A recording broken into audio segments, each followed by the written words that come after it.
acabar com o meu ministério aqui. Ele falou que jogou na minha conta a questão da Cassiane não cantar. Você quer acabar com o meu ministério? Eu vim aqui para ouvi-la cantar. Amo Cassiane, amo Jair de coração. Somos amigos há muito tempo. Eu, por exemplo, cresci ouvindo a Cassiane.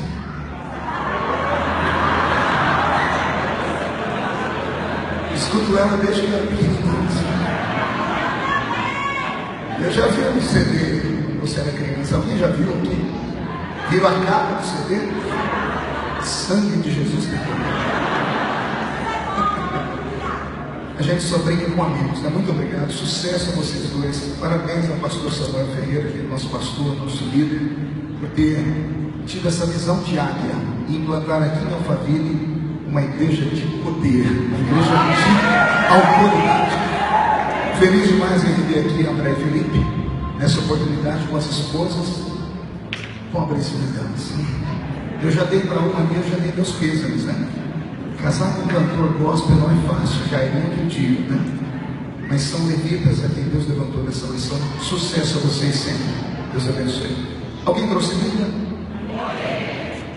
Eu vim pregar uma campanha, mas quando eu cheguei aqui, o pastor Jair começou a falar sobre edificação, e o Senhor Jesus moveu meu coração. Ele disse: edifica a minha igreja. Eu não sei se você está preparado, mas seja o que Deus quiser.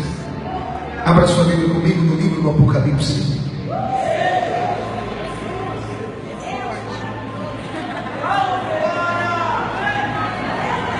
Apocalipse, capítulo de número 5. Feliz em rever a Sara. Triste saber que você está solteira ainda. Eu falei para você, não adianta, eu não vou ficar viúvo cedo. Arruma alguém. Dr. Bauer está aqui comigo, é o chefe do meu gabinete, está ali no teclado Robson, e está o Wagner transmitindo ali pelo Benjamin. Daqui a pouco 1 milhão de pessoas vão estar assistindo o culto. Eu espero que vocês estejam animados, né? Eu anunciei que era uma igreja peteca daquela. Apocalipse 5 está escrito assim: e vi na mão direita daquele que estava sentado no trono um livro, escrito por dentro e por fora, de todo ele selado com 7 selos, e também um anjo forte que proclamava em grande voz: quem é digno de abrir o livro e lhe desatar os seus selos? Ora, nem no céu, nem sobre a terra, nem debaixo da terra, ninguém podia abrir o livro, nem mesmo olhar para ele. E eu chorava muito, porque ninguém foi encontrado digno de abrir o livro e nem mesmo de olhar para ele. Todavia, um dos anciãos me disse: não chores, eis aqui o leão da tribo de Judá, a raiz de Davi, que venceu para abrir o livro e desatar os seus 7 selos. Coloque a Bíblia no banco, na cadeira, e pegue na mão da pessoa mais perfumada do seu lar. Ainda dá tempo. Aperte a mão da pessoa com carinho até elas falarem aleluia. Pentecostal que não faz barulho está com defeito de fabricação. Vamos orar? Pai das luzes, nós te exaltamos, nós te glorificamos, e nós entendemos que uma vez mais esse santuário ficará pequeno para o tamanho da glória que o Senhor vai mandar sobre nós. Os que vieram tristes começaram a saltar de alegria. Os que vieram se arrastando não voltam se arrastando para casa. Hoje voltarão voando nas asas de um novo tempo. E antes que eu comece a ministrar a sua palavra, cerque esta igreja com a sua presença. E num raio de 5 quilômetros, onde houver um demônio alojado, eu dou a esses demônios segundos para sumirem daqui. Porque se não sumirem, serão queimados pelo poder da sua glória, que aqui será derramada. Rasga o céu sobre a Assembleia de Deus em Alphaville. Manda, Senhor, do céu para a terra uma comitiva de anjos. Que estes anjos desçam trazendo brasas de fogo nas mãos. Comecem a esparramar estas brasas entre nós. E onde houver um crente cheio do Espírito Santo, pega ele nesta noite, Jesus, e mostra o caminho da verdadeira e poderosa adoração. Fala conosco, fica conosco, em nome de Jesus. E toda a igreja diz: amém. Os que podem tomar o seu assento, aplaudindo a Jesus porque ele é bom.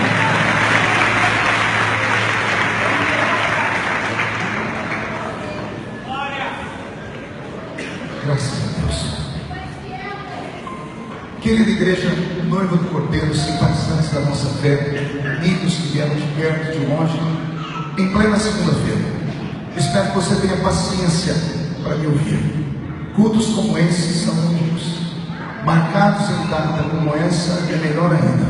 Entenda como um culto de hora extra, e toda hora extra o pagamento é dobrado. Então não se esforce, nem que você tenha que sair daqui direto para o trabalho amanhã, mas vai sair daqui abastecido, pronto para caminhar 40 dias na presença de Deus. Eu prego o Evangelho de Cristo desde criança. Eu tinha 13 anos quando comecei a pregar. Hoje eu tenho 43, cara de 50 e o corpinho de 60. Você arrepia você. Só Jesus sabe como os dias têm sido. Mas eu não trago na minha memória nenhuma lembrança, desde a minha infância até hoje, de um culto que Jesus tenha faltado à reunião. 3 entenderam, vou melhorar essa peça. Eu quis dizer que desde criança até hoje eu não me lembro de um culto onde Jesus tenha sequer chegado atrasado à reunião. Às vezes, por motivo de força maior, somos obrigados a chegar no culto depois que ele começa. Às vezes, vamos embora antes dele terminar. Mas Jesus nunca fez isso. Ele sempre chega quando o primeiro crente chega. Ele só vai embora quando o último crente vai embora. Isso quando ele não encontra aqueles maluquinhos que emendam um culto numa vigília. Porque se ele achar esses vigilheiros, ele fica com eles também. E ele não faz isso só porque ele é bom. Ele faz isso porque ele deixou decorada a sua palavra, dizendo: esta é a minha igreja, e as portas do inferno não prevalecerão contra ela.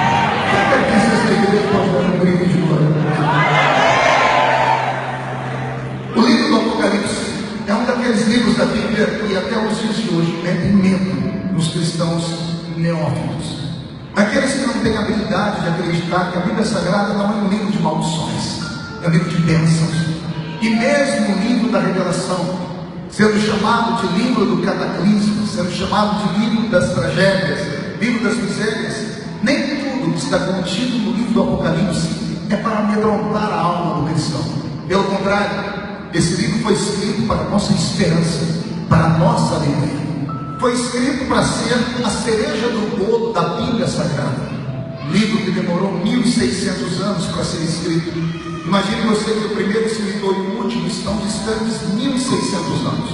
Mas o que o primeiro escreveu, o último completou. Como por exemplo, o livro de Gênesis inicia com um casamento, Apocalipse termina com um casamento desta noiva que aqui está, como um cordeiro imaculado, que está no céu nos observando. Então a Bíblia é um livro místico, porque e o livro do Apocalipse não pode ficar escondido, tem que ser lido. Vou chamar que os pregadores do meu tempo se dedicassem um pouquinho mais à leitura desse livro sagrado e tirasse esse pensamento de tragédias do livro. O livro do Apocalipse, diferente do que as pessoas pensam, não é apenas o livro das coisas do futuro. Pelo contrário, o leitor que lê a Bíblia Sagrada com apreço vai se lembrar que quando João foi convidado a escrever o livro, na verdade não foi convidado, foi intimado a escrever o livro, a primeira coisa que Jesus disse para ele era um preâmbulo daquilo que ele enxergaria. Jesus disse para João: você vai escrever um livro sobre as coisas que eram, as coisas que são e as coisas que hão de acontecer. O Apocalipse, portanto, não é um livro do futuro, é um livro que mistura passado, presente e futuro. Não o passado nosso, mas o passado de João há 2000 anos atrás, mas também do presente de João daquele tempo em que ele vivia, e de coisas que ainda sim estão para acontecer. As coisas que se dão em revelação, as coisas que são profundas, o ser humano tem dificuldade em lidar com elas. Por exemplo, quem já viu a Bíblia Sagrada toda sabe que Deus levou ao céu 2 homens e deu a esses homens a incumbência de desenhar o céu para nós que aqui estamos. O primeiro homem que foi ao céu foi o nosso grande apóstolo Paulo. Paulo, doutor da lei, advogado, homem que tinha vários idiomas na mente, que tinha sangue azul nas veias, um judeu em alta escala. Foi pelo Senhor convidado a ir ao céu. Quando chegou naquela pairagem celeste, ele viu tantas coisas poderosas, mas a mente dele era articulada dentro de universidades. Ele teve dificuldade em assimilar, e a ordem de Deus era que ele contasse para nós as coisas que ele viu para levantar aumentar a nossa fé. Mas quando ele foi contar na igreja de Corinto, parece que quando ele fez menção sobre o céu, houve um colapso nervoso nos crentes. Deve ter crente que deve ter desmaiado. E Paulo ficou com medo porque era pastor. Pastor é diferente de evangelista. O evangelista fala sem pensar, o pastor pensa para falar. É por isso que a maioria dos evangelistas pregam uma, duas, três, na quarta vez as pessoas não deixam de pregar mais. Pelo ímpeto dele, ele fala pela emoção. E o pastor que lida com ovelha todo dia, como Jair não é agora, né? Pastorzão bravo. E esse pastor ele sabe o cuidado que tem com as ovelhas. Então o primeiro homem que Jesus levou ao céu foi o pastor. E o pastor viu coisas tremendas. No dia de contar para a igreja, ele não teve coragem. Quando ele viu a reação do povo, ele disse assim: eu conheço um homem que se no corpo não sei, se fora do corpo também não sei, foi até o terceiro céu e ouviu coisas inefáveis que não é lícito aos homens contar. Que vontade de dar um cascudo na cabeça de Paulo. Imagine você marcou um culto na igreja de Corinto só para isso. Não falte ninguém amanhã, porque eu tenho uma revelação para contar. O povo gosta de revelação. A igreja entupiu de gente. Quando ele foi falar, ele amedrontou, ficou com medo de dividir a igreja, porque a revelação ela é aceita por fé. Não há nada que justifique ou que prove uma revelação, a não ser quando se cumpre a mesma. Fora disso, é por fé. Quando Paulo viu aquilo, ele se negou a contar sobre o céu. Jesus teve que criar uma nova história e levar para o céu agora um evangelista. Ele levou agora um evangelista pregador de multidões, João. João chegou no céu, Jesus foi contar para ele. Com medo de João também não contar, Jesus deu uma ordem: João, tudo que você ver aqui, escreve em livro. Eu não queria isso na perto de João. Pergunte por quê? Só falo se todo mundo perguntar. Imagine para você um ser humano limitado nesta terra, miserável, dotado de matéria, chegar num reino que é translúcido, chegar num reino eterno, chegar num reino etéreo, chegar num reino transcendental e tentar narrar com palavras humanas aquilo que ele viu lá em cima. É por isso que ele escreve coisas no livro dele que até hoje geram questionamento nas escolas de teologia. Por exemplo, ele afirma que no céu tem ruas de ouro. E eu não acredito nisso, porque o ouro é um metal, e o metal é dotado de matéria. O ouro nasce na terra. O ouro não nasce ouro, passa por metamorfose, de carvão mineral a pedras, de pedras a metal, e por aí assim por diante. O ouro é uma matéria da terra que pode ser destruída, pode ser queimada. Moisés, por exemplo, pegou o bezerro de ouro, derreteu, queimou, fez pó e deu para o povo beber. O ouro pode ser destruído. Todavia, João disse que no céu tem ouro. Por que ele disse que no céu tem ouro? Porque a mente humana dele enxergou alguma coisa lá. O mais parecido que tinha na terra era o ouro. Mas não pode ser ouro, porque o céu é eterno. O ouro pode ser destruído, o céu não pode ser destruído. Ele vai desenhar para nós a cidade santa, ele reveste ela com uma muralha. E ele diz que a muralha tinha 12 camadas de pedras preciosas. Como eu posso acreditar que no céu tem pedras preciosas, se o céu é um reino etéreo, repito, é um reino imaterial, é um reino translúcido, é um reino eterno. Foi por isso que Paulo teve dificuldade em contar, mas João não teve escapatória. Jesus deu uma ordem: tudo que você vê, escreve no livro. E eu amo João por ter tido a coragem de escrever. Temo e fico triste pela minha geração não ter a habilidade de interpretar. Mas de vez em quando escapa um ou outro que tem coragem de ler e ensinar. Eu quero repartir com você o que Deus me deu sobre o capítulo 5 do Apocalipse. No capítulo 5 do Apocalipse eu tenho um homem assentado em um trono. Na verdade é a figura de um humanoide, mas não é um homem.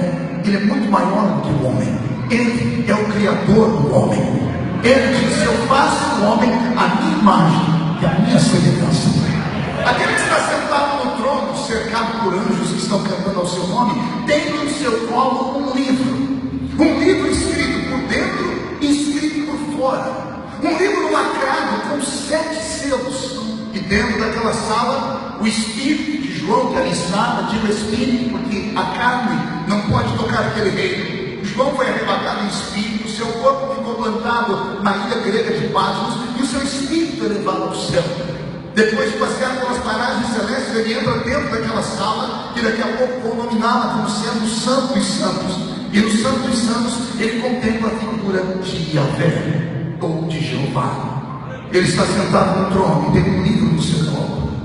O livro está fechado por dentro e por fora. Não bastasse isso, entra alguém bradando com grande voz dentro da sala, dizendo: ninguém na terra, nem em cima, nem debaixo dela, foi encontrado digno de olhar o livro, de abrir o livro, e nem de desatar os seus 7 selos. E acontece a primeira vez algo que nunca mais voltou a acontecer no céu. Isso parece ter mexido com a estrutura daquele que estava sentado no trono, porque a matéria não havia tocado o céu. Aquele que está observando tudo isso, ao ouvir a voz de alguém que disse que ninguém podia ler o livro, ele tem uma crise emotiva. A sua emoção é abalada e ele começa a chorar. Mas a Bíblia diz que ele chorava muito. Chorar muito não é apenas derramar lágrimas, é alguém que se desespera, é um clamor incontido dentro da alma. E esse homem que está lá em cima no céu observando vai tomado por essa emoção. Esse homem é João. E o que me fez pensar, perguntar a Deus, estudar esse texto foi isso: o que é que fez João chorar tanto? Como é que ele sabia o conteúdo daquele livro? O que havia naquele livro para provocar tamanha emoção em João? Porque alguém dentro da sala gritou: ninguém pode olhar para o livro e muito menos desatar o livro. É sobre isso que eu quero comentar com vocês essa noite. Lendo esse texto, a emoção que veio à minha alma foi muito forte, porque depois que João chora muito, como que num passe de mágica, entra um outro homem dentro daquela sala, e esse desfaz o que o primeiro falou. O primeiro disse: ninguém na terra, nem debaixo e nem em cima da terra, pode olhar o livro, nem abrir o livro ou desatar os seus 7 selos. Mas entra um outro homem após o choro de João e grita: João, não choras.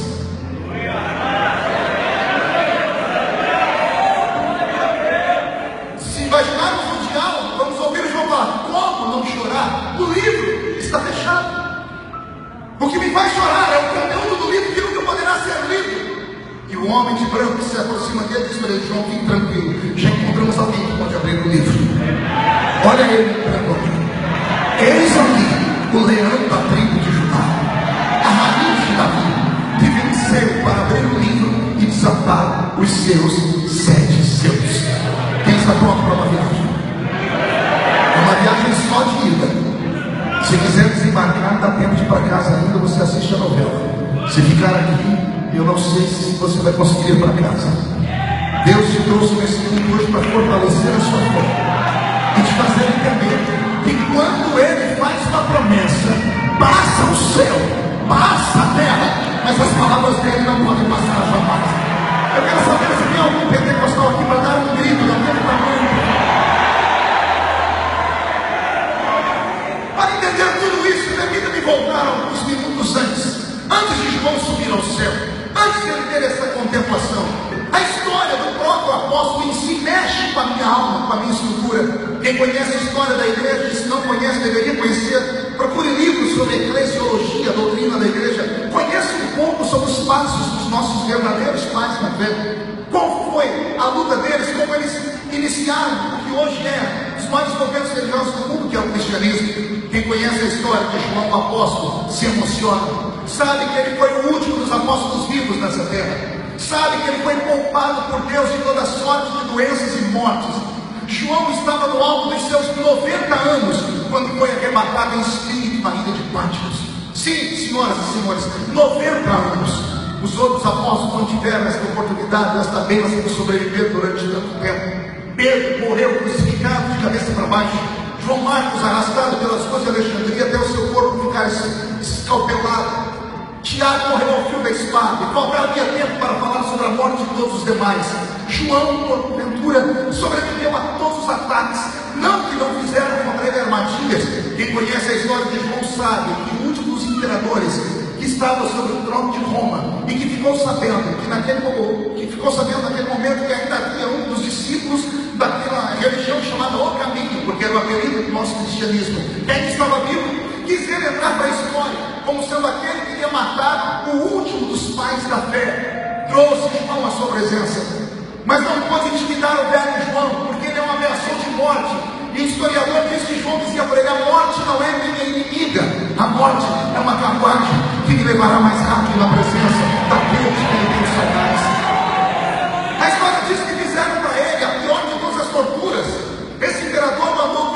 pensadores romanos que são mestres em tortura, criassem uma forma de matar o velho João no alto dos seus 90 anos, e criaram então um tacho de azeite fervendo, e era para derreter a pele de João, era para fazer a sua carne virar nada, era para ter um cozido de ossos no final, o encontro da carne com um tacho de azeite fervendo. Mas os historiadores dizem que ocorreu um milagre naquele dia, quando jogaram o corpo do velho João no alto dos 90 anos dentro do tacho de azeite fervendo. O encontro da carne de João com o azeite fervendo aconteceu mais ou menos como acontece em casa, quando você pega a gordura quente e joga alguma coisa fria, solta uma cortina de fumaça, não conta as temperaturas. Quando jogaram João dentro do tacho de azeite fervendo, subiu também uma cortina de fumaça, e todos esperaram um grito, mas não viram grito nenhum. A cortina se desfez, e lá estava o velho João dentro de um tacho de azeite fervendo. O primeiro tratamento de pele à base de óleo na história do mundo foi com João. O azeite não derreteu a carne dele. O imperador então questiona: por que é que esse azeite não te queima? A quem digo que ele gritou: é que o azeite que está dentro de mim é mais quente do que o azeite que está fora.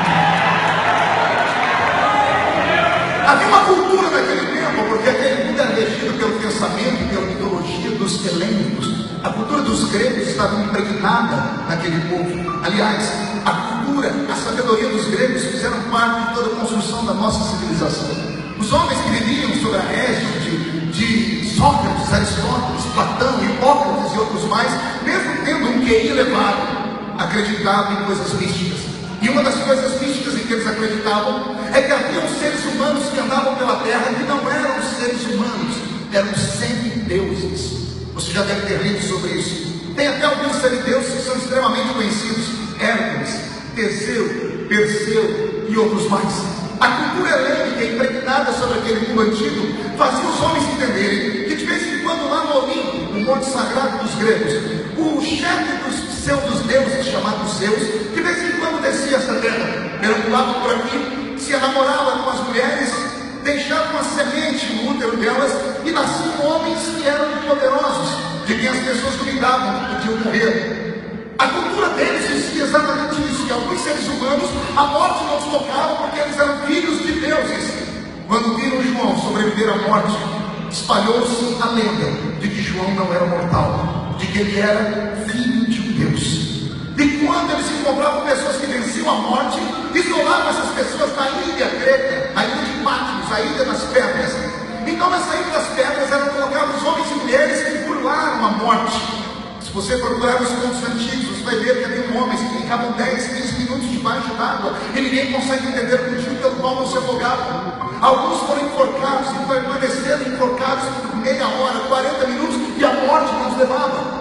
Pessoas que tinham a compostura do seu DNA diferente da nossa, isso insuportável, seriam seres humanos incríveis, como aquela série que tem o Discovery do Stanley, se não me falha a memória, super-humanos, mais ou menos aquilo. Acharam que o velho João era um super-humano, por isso levaram ele para a ilha de Patmos. A história diz que nenhum mortal tinha coragem de colocar os pés na ilha. Então, a 10 metros da praia, jogavam os seus presos, ou esses semideuses amaldiçoados.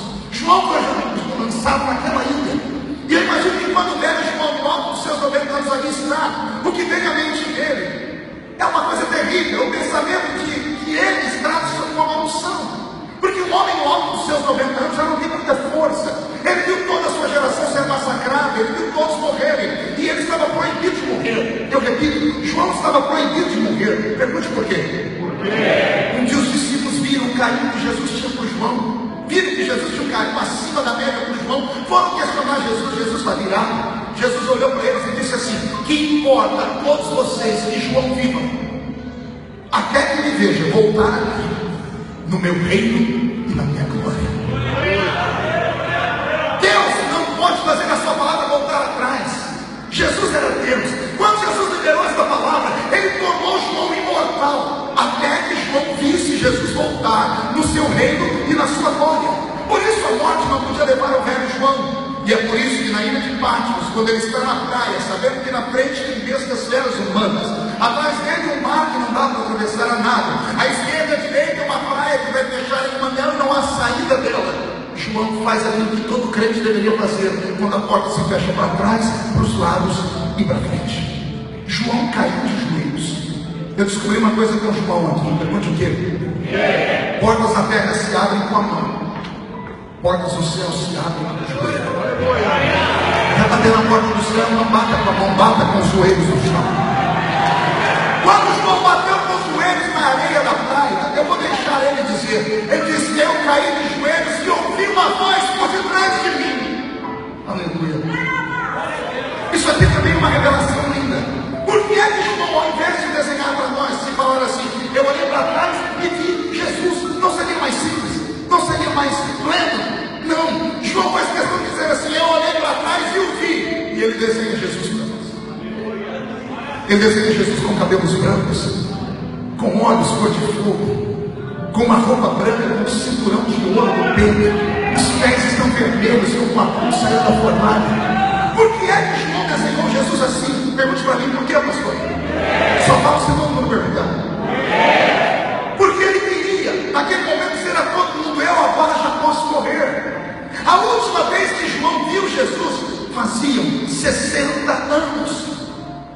O último encontro de João com Jesus foi há 60 anos atrás, quando depois da morte o Senhor Jesus ressuscitou e apareceu por um período de 40 dias aos seus discípulos. A última visão de Jesus foi no solapé da montanha, quando João olhou e viu Jesus ser amparado pelos anjos numa nuvem oculta. Jesus se leva ele para o céu. Foi a última vez que João viu. E a última vez que João viu Jesus ali, Jesus estava com cabelos castanhos, olhos castanhos, o corpo dele era de carne e osso, porque ele comeu peixe na beira da praia com os discípulos e ele atravessou a parede depois. João, a última vez que viu Jesus, Jesus estava em carne e osso. Repito, alto e bom som para todos memorizarem. Jesus estava em carne e osso, só não tinha sangue, porque o sangue ele deixou na terra para perdoar os nossos pecados. Talvez seja a ausência do sangue que deu a ele o poder de atravessar a parede e depois comer peixe. Isso é outra pregação, não outro dia. Mas vamos falar aqui. Quando João viu pela última vez, há 60 anos atrás, João tinha 30 anos, Jesus tinha 33 anos. Ele viu Jesus no corpo de carne e osso e ele subiu ao céu. 60 anos depois, Jesus aparece a João na ilha. E quando João olha, ele não tem mais cabelo castanho, ele não tem mais carne nem osso. Ele olha e vê que os olhos dele são como duas chamas de fogo. João disse, quando ele abriu a boca para falar, parecia uma espada aguda de 2 fios que cortava o céu. E Jesus deu a João um convite. Jesus disse: João, quando tudo se fecha na terra, tem um lugar para o crente que ninguém pode fechar. Sobe para cá. E João subiu ao céu. Pegou o recado aí? Se a porta está fechando para frente, para trás e para os lados, Jesus vai te convidar a conhecer o céu. Quem sabe nessa noite? Alguém acredita nisso? Pode dar mais um grito de glória a Deus. Depois disso tudo, é esse João que vai conhecer o céu, que vai passear por ele, que vai entrar pelo átrio do céu, vai passar pelo lugar santo e vai chegar no Santo dos Santos. É no Santo dos Santos que se dá a visão que eu aqui falei. A pergunta que me vem à alma é essa: que livro era aquele? Que livro é aquele que fez João chorar? Que livro é aquele que ouve dentro do céu 2 notícias acerca dele? Uma que ninguém podia olhar, e de repente alguém vem e diz: já encontramos um herói que pode abrir o livro. Que livro é esse? Não pode ser apenas o livro das misérias, não pode ser apenas o livro das trombetas, não pode ser apenas o livro dos flagelos, não pode ser apenas o livro dos meteoros que vão cair sobre a terra, dos gafanhotos que virão sobre a terra, não pode ser apenas o livro das moléstias que cairão sobre a terra e vão destruir a terça parte dos homens, porque se fosse só desgraça dentro daquele livro, João ia querer que o livro ficasse fechado. Sim ou não? Então pergunto para o seu irmão: que livro é aquele que fez João chorar? Está pronto para ouvir? Quando eu recebi a revelação, eu me emocionei. Esse livro tem um nome pomposo em teologia alta. Em teologia alta ele se chama o livro da redenção da humanidade. É tão alto que nós não entendemos, a gente pobre. Mas quando nós pegamos o apelido do livro, a nossa alma vai lá em cima. O apelido do livro é Livro da Vida. Ah, livro da vida você entendeu, né? Mas calma aí, se é o livro da vida, eu dei glória a Deus aqui, por que João chorou? Boa pergunta. Porque o livro da vida não é só um livro, é um testamento. E o que é um testamento, se não um documento que tem fé pública, que foi escrito por alguém que tem autoridade, como um advogado, e foi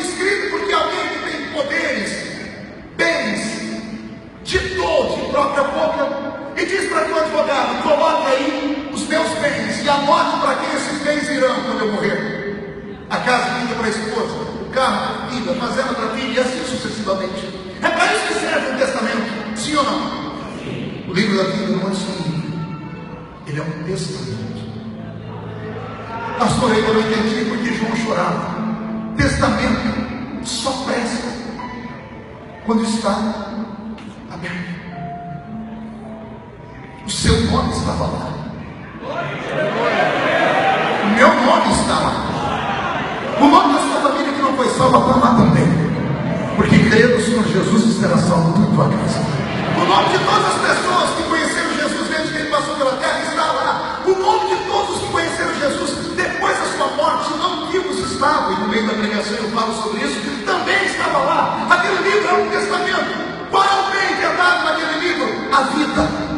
Por que aquele promotor gritou dentro do céu: ninguém pode abrir o livro? Porque ele disse: ninguém pode dar a vida, porque todos na terra pecaram. Todos pecaram e destituídos estão lá. A alma que pecar é essa? O salário do pecado é a? O anjo que gritou no céu quando viu o livro fechado disse: esse livro nunca será aberto se depender de alguém da terra, porque na terra, debaixo dela e em cima dela não tem ninguém que possa olhar para esse livro. Não há divinidade na raça humana, não tem ninguém que pode dar o que está escrito aí dentro, porque todos pecaram.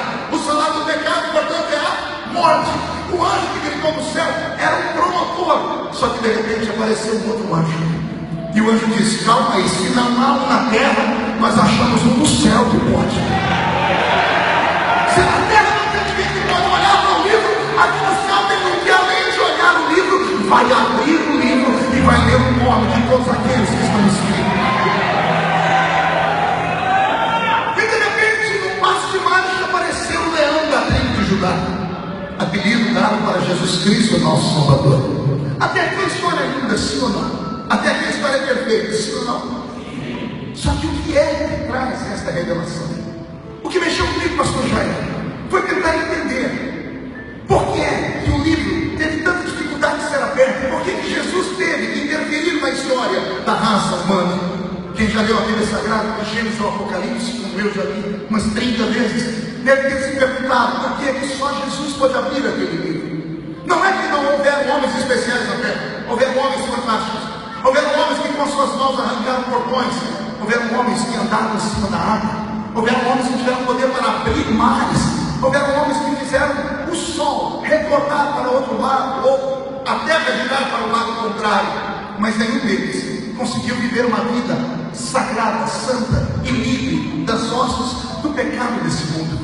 Foi por isso que Jesus teve que interferir. Só que quando isso acontece, eu fico imaginando como foi a reação de Deus Pai. Porque Deus Pai e Deus Filho são mesmos, sim ou não? Explicar a Trindade é uma loucura. Nós cremos por fim.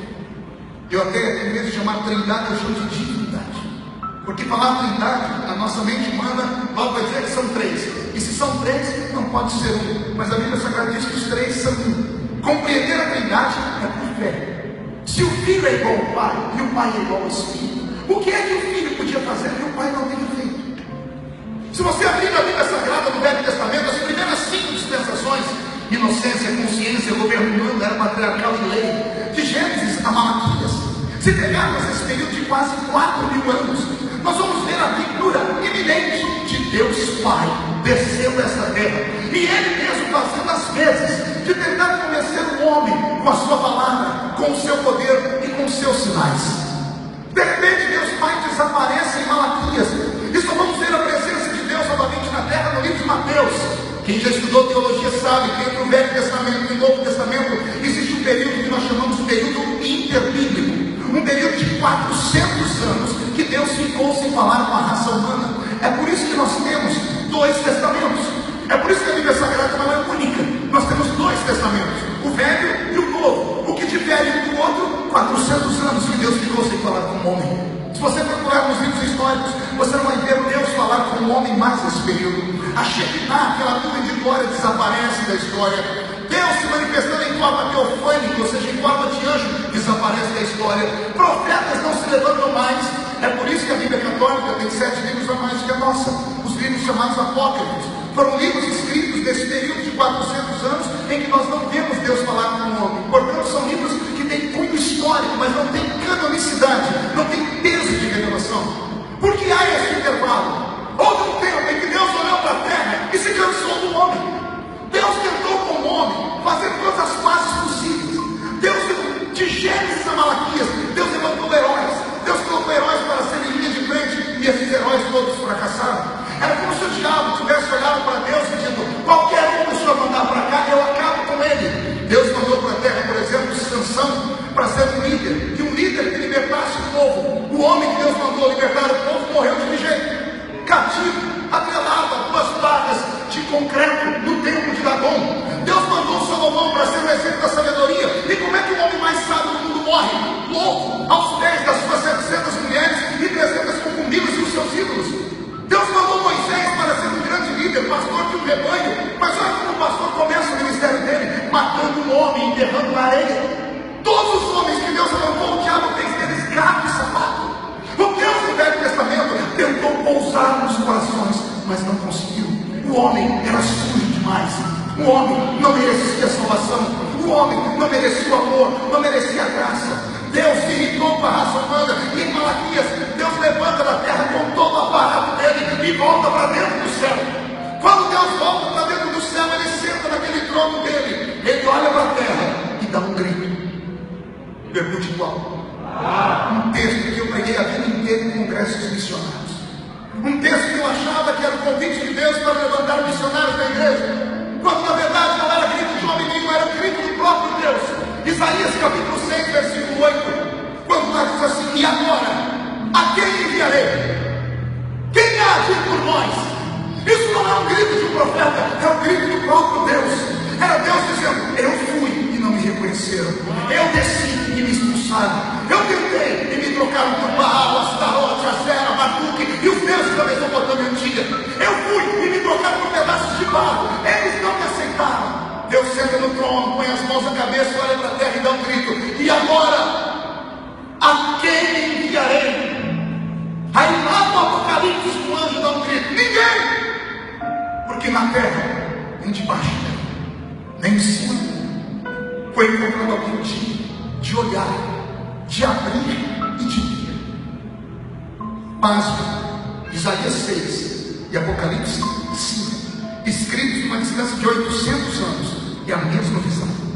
Por isso que eu disse que passado, presente e futuro se misturam na mente de Deus. Os dois, João e Isaías, estiveram na presença de Deus na mesma hora. Pastor, como é que eu entendo isso? Por fé. Onde Deus está não existe relógio. Deus não conhece o tempo. Deus é pai do tempo. Deus não conhece a eternidade. Ele criou a eternidade. Quando a eternidade terminar, Ele continuará sendo Deus. Entender esse Deus é só por fé. Todos nós, quando queremos olhar para o céu, o que a gente faz? Olhamos para cima. O salmista disse: Deus, quando quer ver os céus, Ele olha para baixo. Não caiu a ficha, eu vou falar de novo. O salmista disse: Deus, quando quer contemplar os céus, Ele se inclina e olha para baixo. Pense no tamanho desse Deus. E Ele é tão poderoso que nesse exato momento os pés dele estão aqui no centro da alma. Só que a face dele está diante dos serafins que estão cantando: Santo, Santo, Santo é o Senhor dos Exércitos. E Alphaville está ficando cheio da sua glória. Falar sobre a omnipotência de Deus é fantástico, mas a mente humana não consegue captá-la, nem compreendê-la, nem entendê-la. Deus voltou para o céu, sentou no trono, olhou para a terra e disse: e agora a quem enviarei? O anjo de Apocalipse grita: não tem ninguém mais para enviar, porque na terra, debaixo, em cima dela, não tem ninguém digno de sequer olhar para esse livro. Quando tudo estava terminado, num período de 400 anos de silêncio, na eternidade, não se levanta alguém ao lado de Deus. Alguém sai de dentro do próprio Deus. Tirando os filhos de coração, o filho legítimo é aquele que sai das entranhas do Pai. Na eternidade, o próprio Deus jogou a toalha e disse: não há mais o que fazer, porque eu fui e me rejeitaram. Quando tudo estava perdido, de dentro de Deus Pai sai Deus Filho, um ancião de dias que aparece do nada. O amor de Deus encarnado toca no ombro do Pai e diz: eis-me aqui.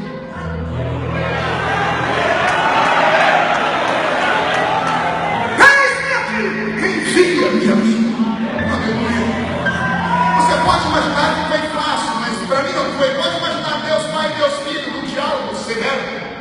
Pai dizendo: o que é que você pode fazer que eu não posso? Somos um.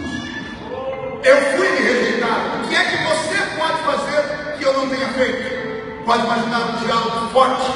Deus Filho dizendo: papai, com todo respeito que eu tenho ao Senhor, o Senhor fez aquilo que todo ser faz quando quer conquistar alguém. Você lembra quando o seu marido lhe conquistou? Quando a sua esposa lhe conquistou? Quando você conquistou o seu primeiro emprego, ou o segundo, ou o terceiro? Você já viu alguém levar uma ficha de trabalho para pedir emprego para alguém, um currículo, colocando os lugares que ele foi mandado embora, os lugares que ele foi xingado? Não, quando a gente vai se apresentar, a gente se apresenta com o melhor que nós temos. Sim ou não? Porque a primeira impressão é aqui. Deus desceu com o melhor que ele tinha do céu. Deus desceu nas asas de um querubim. Ele falava e o mundo sacudia. Ele gritava e a terra rachava em dois. Ele falava e os anjos apareciam. Ele gritava e os sinais aconteciam. Ele dizia e a terra parava de girar. Deus se manifestou com o seu poder. Deus pensava que com isso ele fosse gerar na raça humana temor. Repita comigo: temor. Mas Deus não conseguiu gerar isso no homem. Deus gerou algo parecido. Ao invés de temor, Deus gerou medo. Pastor, medo e temor não é a mesma coisa. Vou te dar a diferença. O filho tem 40 anos, faz halterofilismo, é uma parede, é parrudo. O velho pai tem 70. O pai e o filho discutem. O velho pai dá um tapa no rosto do filho e o filho põe as mãos para trás e recua. De medo? Sim ou não? Não é medo, porque se ele levantar o pai, ele mata o pai. Porque ele recua de temor, respeito. Deus queria que o homem respeitasse ele, mas o homem não conseguiu respeitar Deus. O homem teve medo de Deus. Medo de Deus, olho por olho, dente por dente. Medo de Deus que disse: alma que pecar, essa morrerá. Medo de Deus que disse: se alguém matar alguém, que seja morto pela mão dele. Medo. O homem teve medo. O homem passou a servir a Deus por medo dele. E não era isso que Deus queria. E o filho está dizendo: papai, o Senhor tentou da melhor maneira possível, mas não foi forte o suficiente. Papai, imagine essa cena. Jesus trazendo a terra diante dele com uma visão holográfica. A terra está girando. E Jesus apontando a terra, dedo para a terra em um continente. E saindo uma imagem em 3D. Uma menina magrela. Uma menina que está ajoelhada, cadavélica. E Jesus pergunta: papai, por que essa criança chora? E o pai diz: porque ela tem sede. E Jesus diz: e o que é a sede, pai? E o pai diz: é uma limitação que eu coloquei na vida do homem. E Jesus diz: papai, o que é que a sede faz? E o pai dá para ele explicações teóricas. E Jesus diz: papai, nós nunca vamos saber o que é sede, porque nós criamos, mas nunca experimentamos. Olha do lado da menina, o pai dela está chamando de espanto. Que pai que suporta ver o filho morrer, a olhar para o céu e gritar: Deus, eu ouvindo. É por isso que aquele homem te trocou por Baal, porque na mente dele o Senhor está amaldiçoando a filha dele e a filha dele está morrendo sem paz. Nós criamos meninos para o homem e nunca experimentamos. Papai, porque aquele outro menino está chorando? Ele só tem pele e osso e barriga. E o pai diz: porque ele tem fome. E Jesus pergunta: o que é fome? É um dispositivo que nós criamos para limitar a vida do homem. Papai, isso é teoria. O que é que a fome faz com o ser humano? E o pai não tem o que responder. E Jesus diz a ele: papai, nós criamos a fome, mas nós nunca sentimos fome. Por que aquele homem chora naquele leito de dor? Porque ele foi traído pela esposa dele. Pai, que dor é essa? Chamada traição. Por que chora aquela outra pessoa? Porque tem um câncer. Pai, o que é um câncer? É uma limitação, é uma doença. Papai, mas o que é essa doença? O que é que ela provoca? O que é a dor? Nós criamos a dor, mas nunca experimentamos a dor. Sabe quando nós vamos entender o homem? Nunca. Por isso nós nunca vamos conseguir compreender essa criatura. Pode imaginar Jesus falando para o pai: pai, onde o senhor estava com a cabeça quando criou essa raça? Deus criou 3 raças. Deus criou os anjos. Deus criou os animais irracionais. E por último, Deus nos fez. Qual é a diferença dessas 3 raças? Os anjos são espírito. Os animais são alma vivente e tem carne. E o homem? O homem tem carne, alma e espírito. Anjo não pode morar aqui. Se você estiver vendo algum aí, aproveite e já vai embora. Porque aqui não é o reino dele é no céu.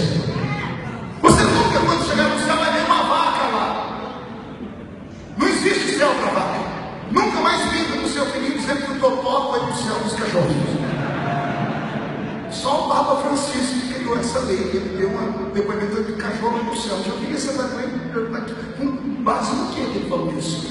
Não existe céu para cachorro, porque todos os animais racionais são desprovidos de espírito. Anjos só moram no céu porque é espírito. Porque não tem espírito não pode ir para lá. A vida do animal começa aqui e termina aqui. O anjo não termina nunca porque ele é espírito, é imortal. Aí vem Deus e faz o seguinte: ele olha os anjos no céu e olha os animais na terra. Os animais têm coisas que os anjos não têm. Deus não deu os 5 sentidos para os anjos. Os 5 sentidos são dados ao ser humano ou aos animais racionais para eles terem a percepção do mundo material ao seu redor. Olfato, paladar, visão, tato e audição. Isso são dados a nós. Anjo não come. Anjo não bebe, ele não tem paladar. Anjo não dorme. Anjo não sonha. Isso é um dom que Deus deu para aqueles que nascem aqui nesse mundo, que são criados aqui. Então Deus um dia andando perambulando pela eternidade viu os anjos lá e os animais aqui. A animal racional não tem inteligência, age por instinto. Anjo tem inteligência. Todo ser espiritual é inteligente. Aí Deus teve uma ideia brilhante, pergunta igual: e se eu juntar os anjos com os animais irracionais e colocar tudo em um laboratório? Deus separou corpo, alma e espírito. Anjo só tem espírito, animal só tem corpo e alma. Olha o que Deus fez: juntou o espírito, a alma e o corpo. Resultado: você. Você não entendeu, mas dotado de emoções, dotado de sentimento, de inteligência e de percepção de mundo físico e espiritual. Só você tem. Só nós. Os anjos não têm. Os animais irracionais não têm. Só o ser humano tem. Com todo respeito aos anjos que vieram te guardando, com todo respeito ao potentado deles, com todo respeito à medida do salmista, que eles são maiores do que nós em estatura, com todo respeito a esses seres belíssimos e magníficos que Deus fez, eles não chegam aos nossos pés. Tanto é que, tendo sido criados primeiros do que nós, depois que fomos criados, o Senhor nos entregou a eles, dizendo: guardem a igreja, protejam o homem. O anjo do Senhor acampa ao redor daquele que o trinta e o trinta. Um dia, um anjo chegou diante de Deus e disse: eu quero fazer o que eles fazem. Deus disse: não pode. Tem coisas que só eles podem fazer. Ou seja, Deus criou uma raça soberana. Deus criou uma raça que não é normal. Deus criou uma raça que dá arrepios.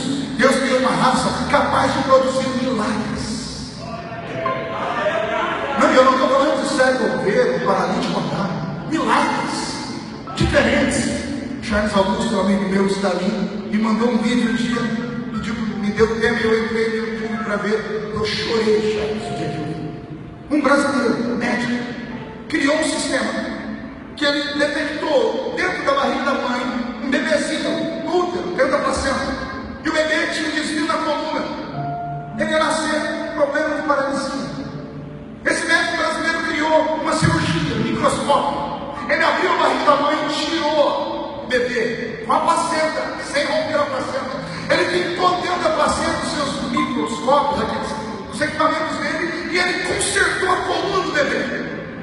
Devolveu o bebê da barriga e disse: mamãe, seu bebê vai nascer perfeito. Isso não dá glória a Deus, não. Isso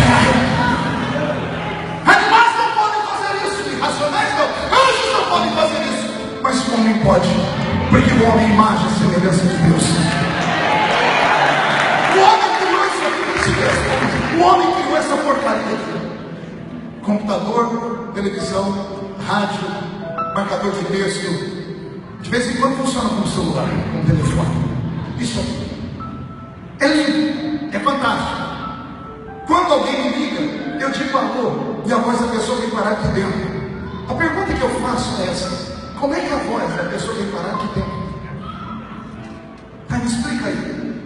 Aqui tem alguns aqui que já estudaram no Meet, né? Eu sei que você é inteligente ao máximo. Tenta me explicar. Você vai me dizer que é por causa daquele guarda-chuva ao contrário que fica lá em cima no céu. Como é que é o nome dela?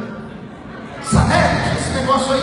Você vai me dizer que aqui tem um chip, e esse chip transmite as ondas, porque a voz, o som dele não se perde, através de ondas digitais ou analógicas, pelo espaço-tempo. O som sai daqui da minha boca, aparece aqui, daqui é transmitido pelo espaço-tempo, sobe lá. Sabe Deus onde bate naquela porcaria, ao contrário, de lá manda, porque tem um chip lá que tem o mesmo número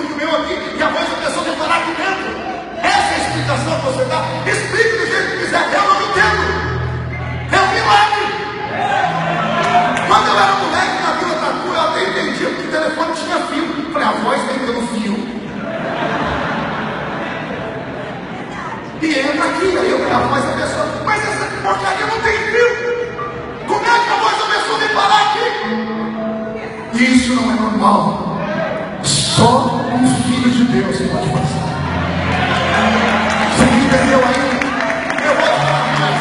Que raça é essa que pega um equipamento que pesa 200 toneladas e faz planar no ar?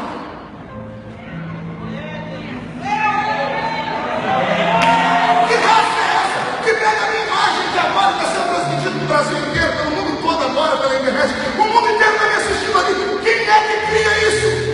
Anjo não pode criar, animal racional também não, mas imagem e semelhança de Deus pode. Imagem e semelhança de Deus pode. Você vai começar a entender agora por que o diabo te odeia. Você não tem acordado por que o diabo me odeia. Você olha no espelho e não gosta do que se vê. Cá para nós, temos aqui quando olha no espelho, não sabe se está de frente ou de costa. Você já viu como é que se acorda? Já viu como é que o ser humano acorda? Imagina o diabo, já deve ter tido crises existenciais nele. Quando ele acorda, quando você acorda de manhã, ele está no pé da sua cama. Você já viu como é que o ser humano acorda? 98% dos seres humanos acordam de mau humor. Você não pode olhar para a cara do infeliz. Você pergunta para ele, tem mãe? Diz, nem pai. É para encurtar a conversa. Já viu como é que a pessoa acorda? Põe uma plantinha do lado no criado. A primeira coisa que você quiser acordar, faz assim dela. Ela derrete. Você está rindo, tem coisa pior, pergunta o quê? Ai, que já fez chapinha no cabelo. E dorme com gel no cabelo. Sara, contei para isso. Que tristeza que é. Gente, aquele dia que eu acordei, eu olhei na frente do espelho, eu falei, meu Deus, eu estou parecendo Gadareno. Cabelo assim. Todo ser humano acorda se coçando. Porque durante a noite os árvores e os céus acabam se definhando. Ele é obrigado a se coçar. É horrível. O diabo está no pé da sua cama só anotando. Bata na boca, remela nos olhos, o cabelo parecendo um puta quinteiro. O corpo está desse jeito, vai anotando. Quando você entra no banheiro e fecha a porta, o diabo olha para o senhor e diz, ei, alô, o que é que o senhor viu neles? O que é que o senhor viu nessa raça? Imagina Deus dizendo assim, dá meia hora no banheiro para eles. Meia hora depois o banheiro abre a porta e sai aquele vapor de água, aquele cheiro de sabonete de pompolique. Tem uns que ainda usa leite de rosa, aquela desgraça da cerveja de alfazema. Quando sai aquilo tudo para fora, aquele cheiro, o diabo olha para você e fala, o cabelo penteado com gel, a barba feita. A irmã entrou lá dentro daquela cara feia, mas no meio do banho encarnou uma caçamba. Deus não é jeito, depois você sai de lá e fala, vamos trabalhar. Deus olha para o diabo e diz, entendeu? O problema dele se resolve com água e sabonete. E o pior é que esse sabonete não resolve a mão, porque você acabou de arrancar da cadeira. E Deus diz ao diabo, aquilo que a água e sabonete não resolve, o sangue de Jesus resolve.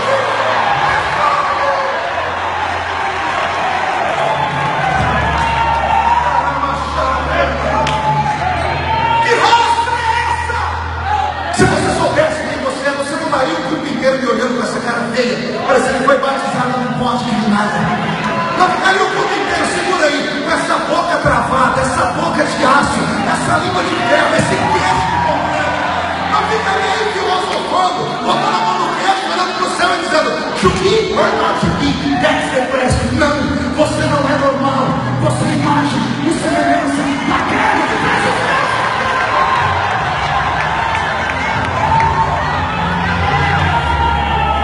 Eu estou sentindo Jesus aqui. Jesus está dialogando com o Pai. Pai, nós criamos uma raça incompreensível. Também mulher, deixa eu te contar um segredo da raça humana. Anjo não pode morar aqui. Animal racional não pode morar lá. Eu estou olhando para a única raça do universo que mora aqui.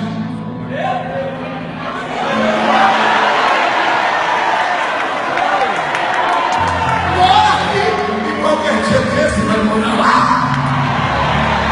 Eu não sei você, mas se a trombeta tocar hoje à noite daqui de Alphaville, só dois subir, um sou eu, quem é o outro que vem atrás?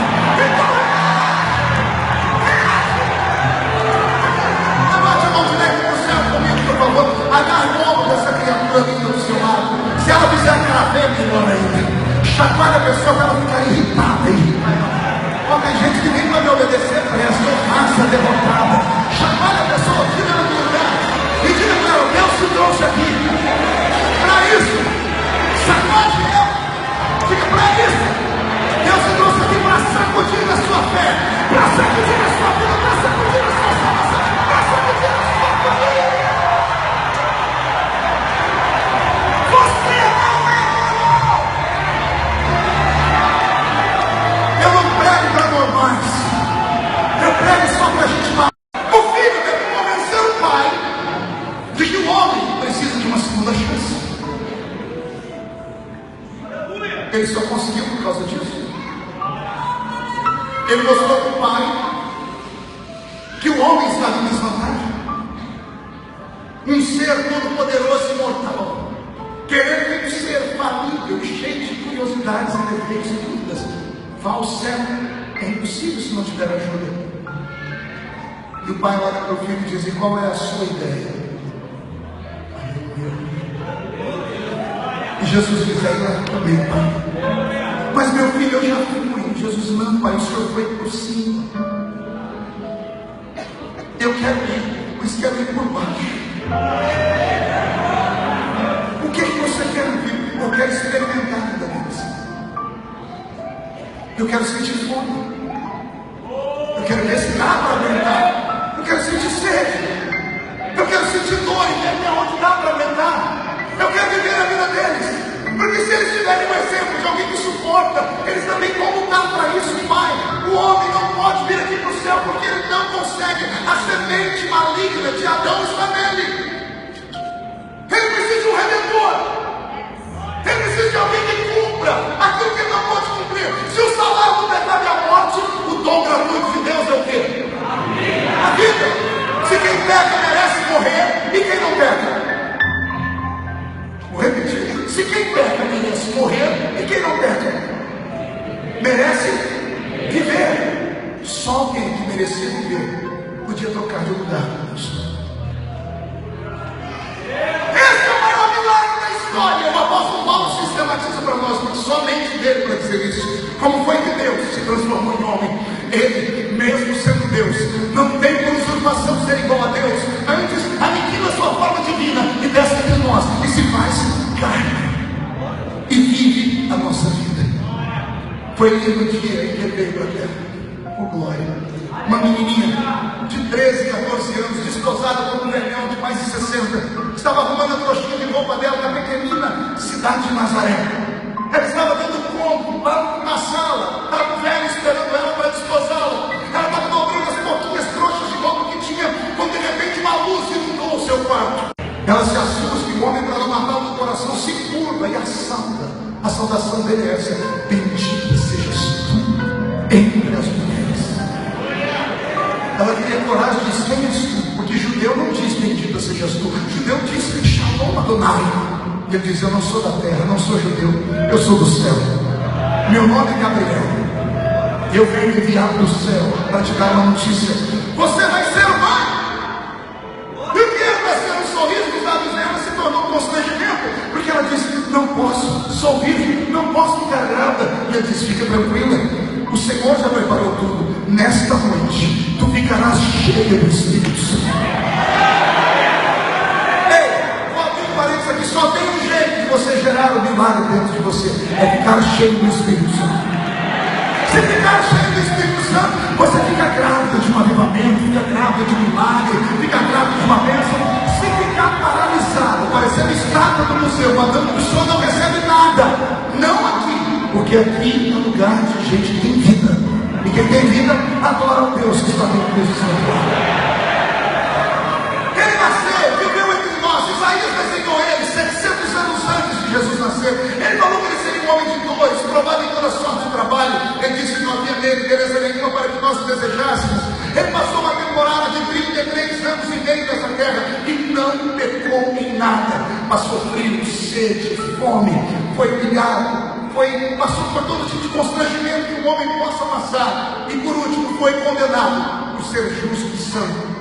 Ao ser condenado, ele demonstra o seu maior poder, o poder da humildade, de suportar aquilo que nós não poderíamos suportar. As últimas 12 horas da sua vida são um lapso de tristeza, angústia e tragédia. Maior filme de terror da história.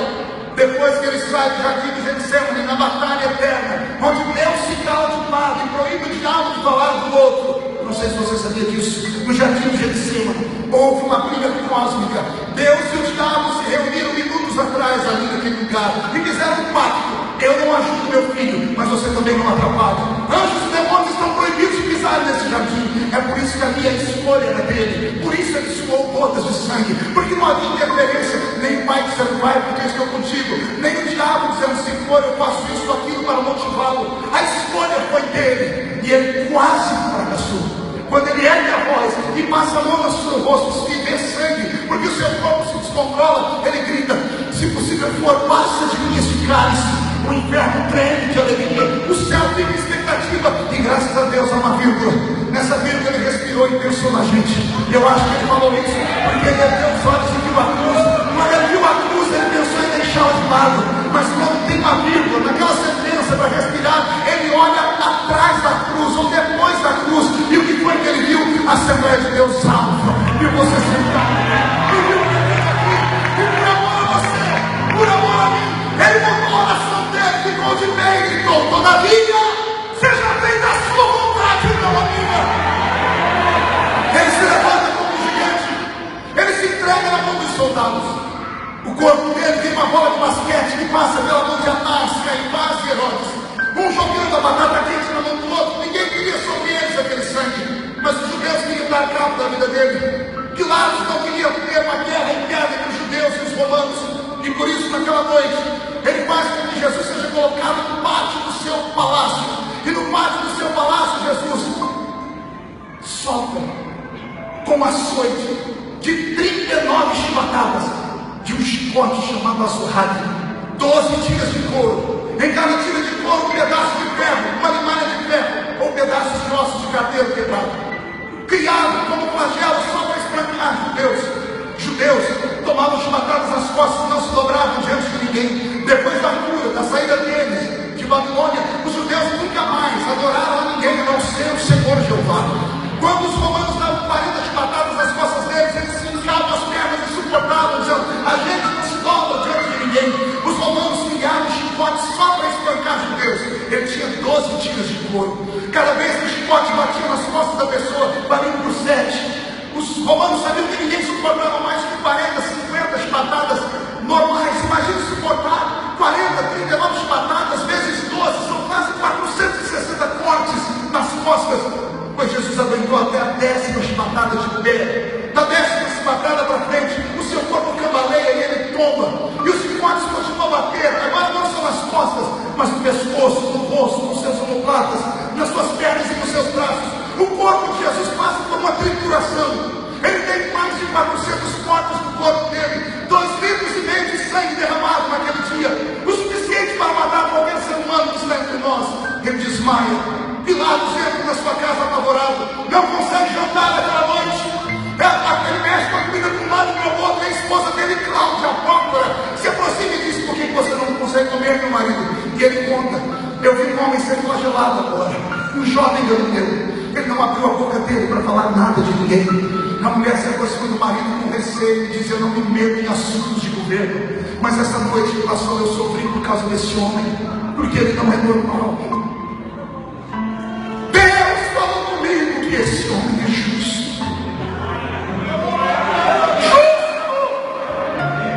Os soldados pegam Jesus desmaiado e curam ele no banho, jogam ele em uma cela e deixam ele ali, embrulharam ele no pano para que o pano estancasse os mais de 400 cortes no corpo, senão naquela madrugada ele teria morrido por esgotamento de sangue. No dia seguinte, Pilatos, que passou a noite inteira acordado lendo a lei dos judeus, ele, como procurador da República, conhecia leis e estudou a lei dos judeus aquela noite e encontrou uma nova de escape. Na lei dos judeus existia o dia do Yom Kippur, o dia do Yom Kippur, ou o dia do Pessah, chamado de Páscoa.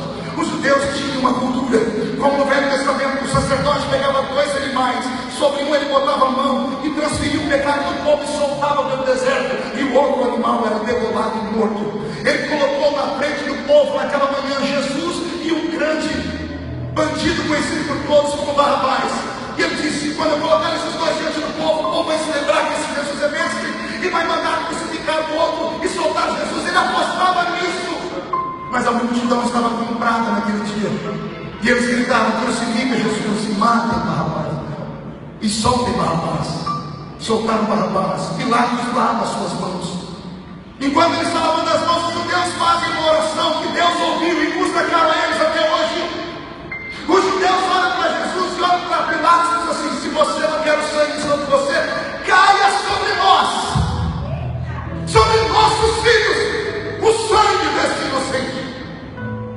Quando a gente vê o Holocausto, quando a gente vê Israel debaixo de guerra até hoje, a gente fala: por que tanta guerra e tanta briga? Eles trouxeram sobre eles, porque eles rejeitaram aquele que nós abraçamos. Ele deu para os seus, os judeus. Os seus não receberam, e eu sinto muito por isso.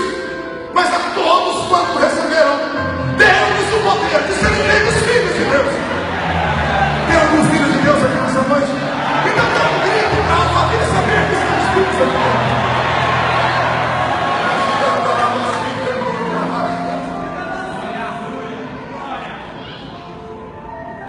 Eles tiram aquele pano das costas de Jesus com violência. 400 cortes se abrem de uma vez. Já tirou um esparadrapo da ferida? Imagina tirar 400 de uma vez. Ele sentiu dores que nenhum de nós seríamos capazes de suportar. Colocaram uma coroa de espinhos em sua cabeça. Espinhos com 15 centímetros de tamanho, 1 milímetro de espessura na ponta, capaz de furar uma madeira de acácia, a mesma madeira usada para a arca da aliança. Fincaram na cabeça dele, não se deram por conta, pegaram um pedaço de pau e bateram para que fincasse, não apenas na cabeça, mas nos supercílios e nas orelhas. E ele não abre a sua boca. Deixaram ele nu, porque era isso que fazia naquela época. Não havia para um judeu maior vergonha do que estar nu diante do povo. A sua nudez era a sua maior vergonha. Amarram sua cintura uma espécie de fralda. Colocam nas suas costas um pedaço de madeira chamado patíbulo. Nenhum homem naquela situação suportaria carregar uma cruz de verdade.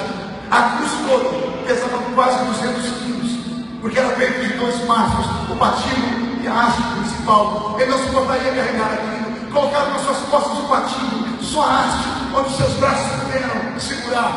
Por isso ele tomba. Ele tomba porque não tem como se apoiar. Ele cai. Se você for na vida da crucificação, tem 10 pontos onde possivelmente ele tenha caído numa dessas quedas. Um soldado querendo crucificá-lo muito rápido pediu para que alguém o ajudasse. E lá está, um tal de Simão, um sirineu. E muitas pessoas pensam que Sirineu era sobrenome. Na verdade, era a localidade onde ele havia nascido. Ele era de Cirene. E Cirene ficava na Etiópia. É o único negro que estava ali naquele dia.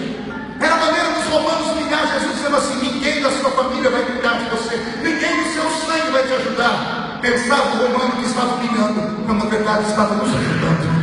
Era Jesus dizendo: quando você carregar a cruz, se a sua família não te ajudar, se um amigo não te ajudar, se a sua nação não te ajudar, um estrangeiro vem de longe para te ajudar. O Sirineu do céu chama-se Espírito Santo. Ele está aqui para te ajudar a carregar a sua cruz. Estamos falando no Gólgota. A cruz agora está em forma de cruz de verdade. O patíbulo foi arrancado das suas costas e pregado na haste principal. O corpo dele é deitado nessa cruz e temos um problema. Pergunte qual? A cruz era lavrada 5 dias antes, para exatamente o tamanho do malveitor. Não era pegado um pedaço de madeira qualquer. 5 dias antes, como se faziam os caixões por medida, se fazia a cruz por medida. Mediam os braços em uma madeira e já colocavam ali uma marca para facilitar a entrada dos pregos. Aquela cruz não era dele, porque ele foi condenado uma noite. E no dia seguinte foi crucificado. Aquela cruz era de Barrabás.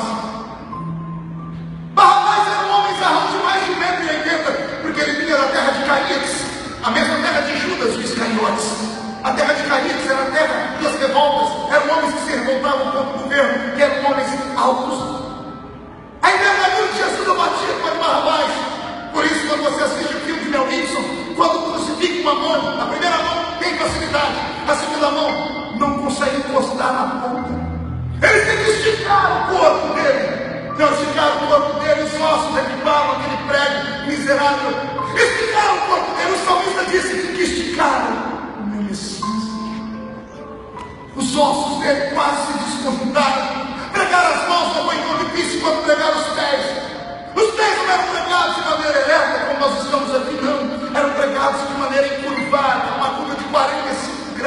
Pergunte para quê?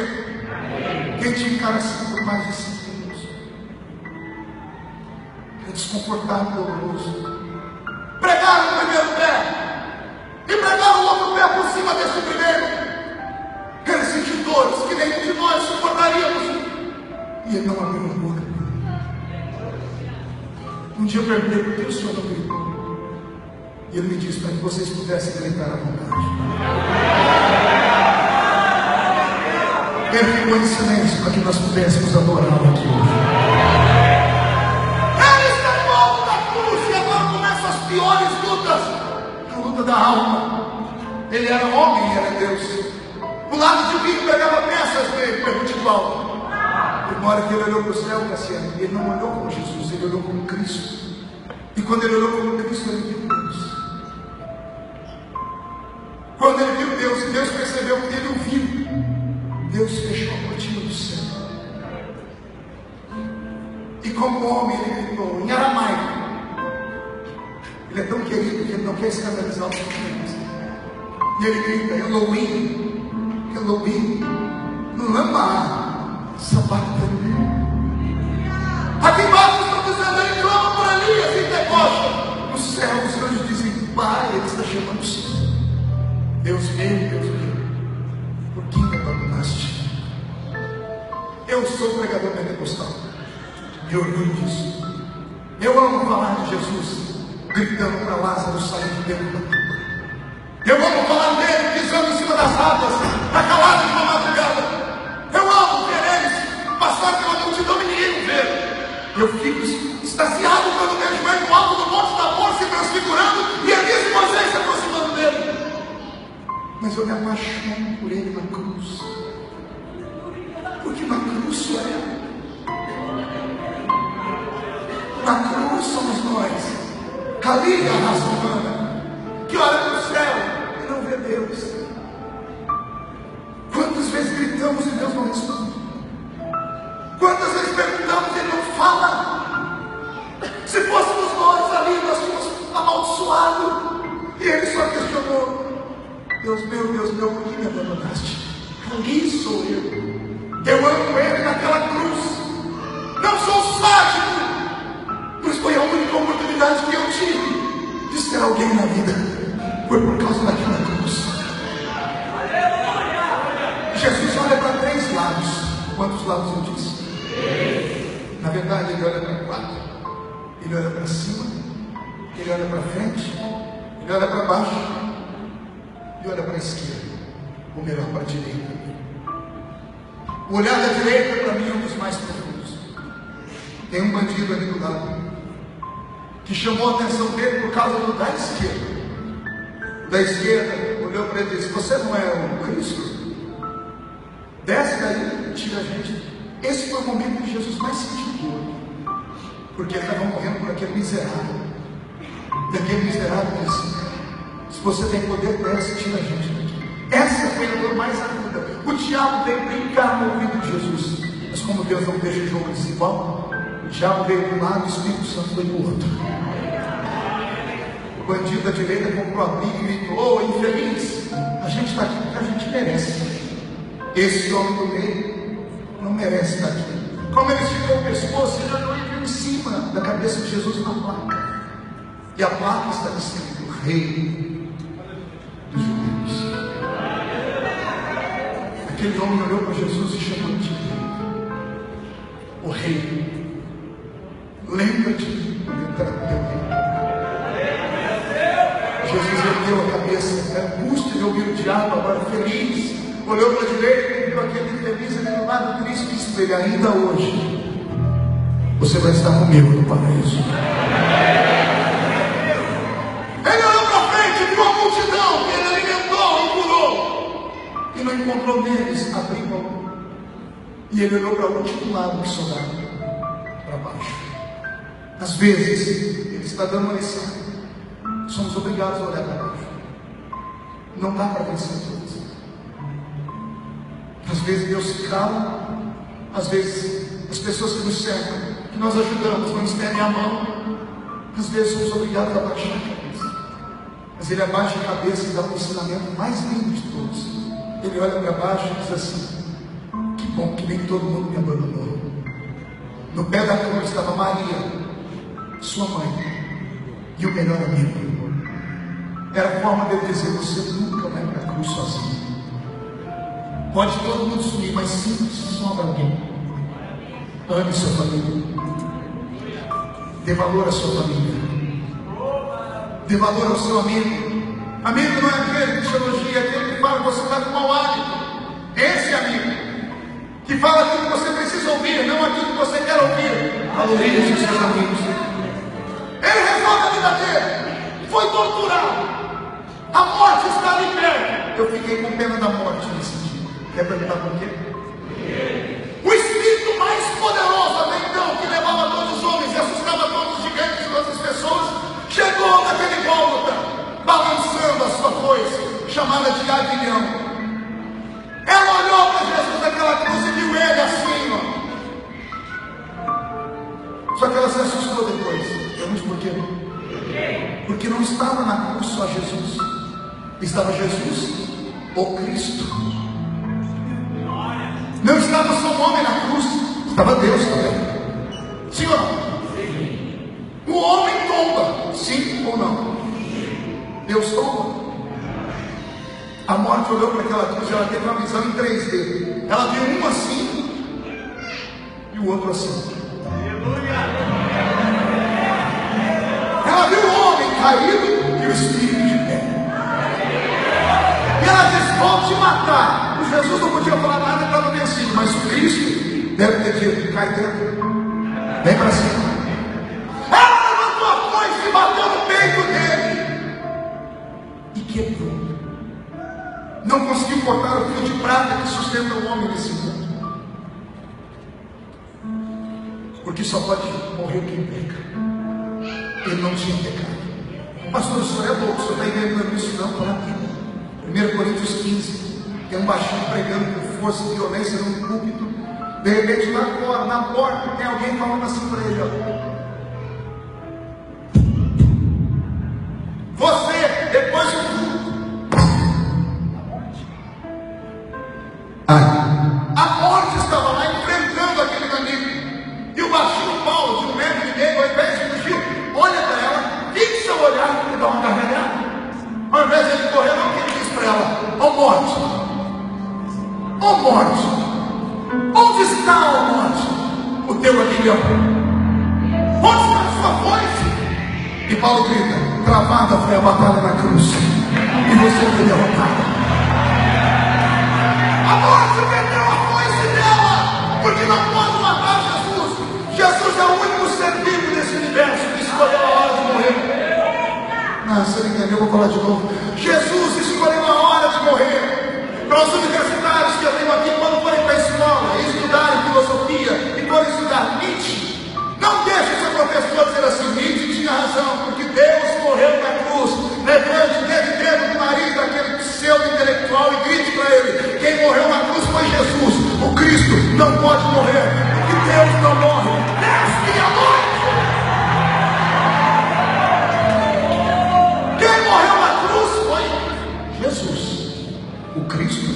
E detalhe: ninguém tomou ele se entregou.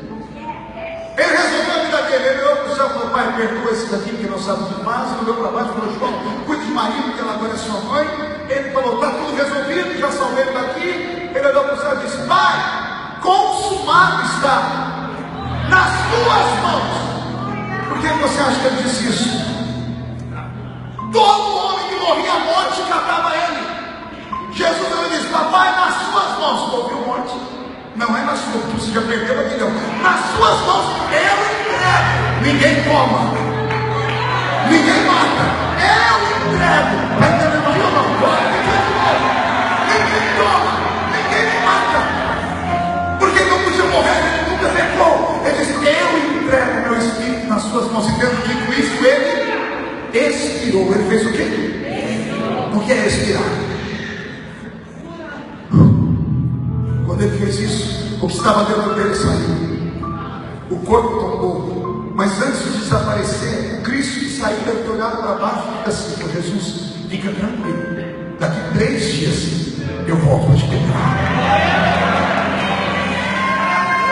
Dá pronto para uma viagem comigo fora da terra agora? Posso? O corpo dele entende, ele é levado para a sepultura de José de Arimateia. Isso aqui daí é uma pregação. Aquilo que os homens não quiseram ver. José de Arimateia disse morto para ele. Que pregação é isso? Pegou aí, pastor, anota aí mais uma pregação. Aquilo que os homens desprezaram vivos, o homem mais poderoso daquela terra, o senador, disse morto para ele. Dá uma pregação aí. Pois bem, quando o corpo de Jesus é colocado na tumba de José de Arimateia, o Espírito de Jesus desapareceu. Houve uma loucura no inferno.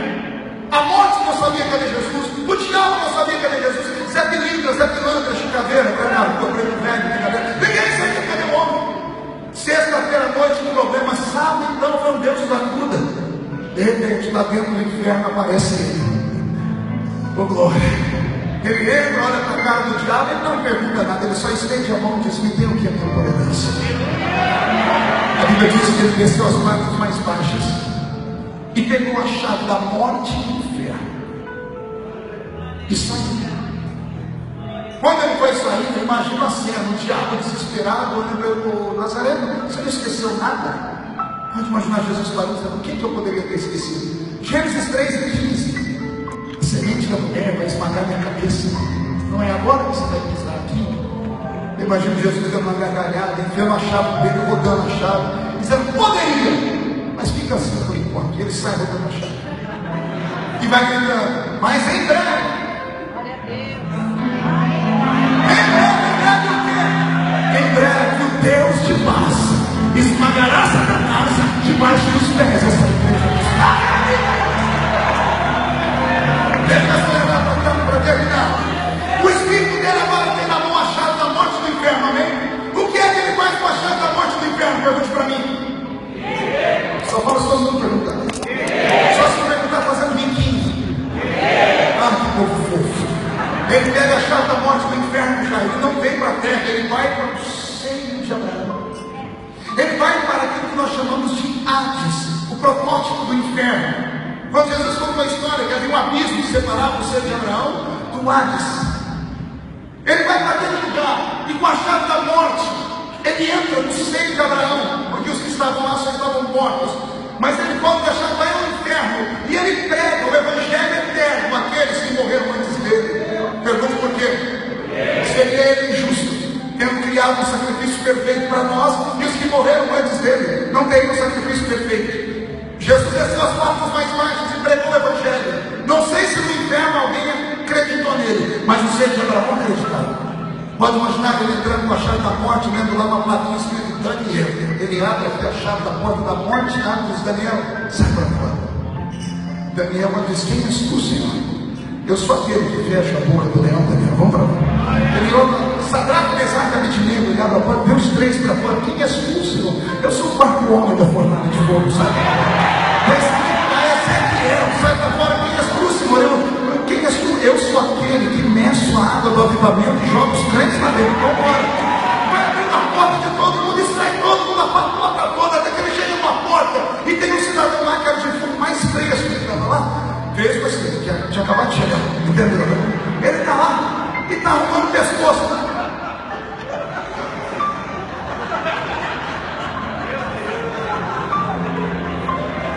Qual é o nome dele? Quem chegou lá sem cabeça? João está arrumando a cabeça. Jesus diz: João, sai para fora. Pode imaginar o João dizendo: mas quem és tu, Senhor? Para esse, Jesus não manda sair, não. Jesus olha para fora, vê se tem alguém olhando, entra e fecha a porta. João, qualquer um pode não saber quem sou eu, menos você. Mas, Senhor, eu não te conheço. João, sou seu primo, João. Sou eu que te fiz de cachê do Espírito Santo quando você era um bebezinho na barriga da sua mãe, João. João, sou eu que você me viu lá e batizou, me chamou de cordeiro. Imagina os irmãos dizendo: ô Jesus, o Senhor me perdoa também, mano. A última vez que eu te vi, o Senhor veio com cara de cordeiro. Agora o Senhor me entra aqui com essa cara de leão da tribo de Judá.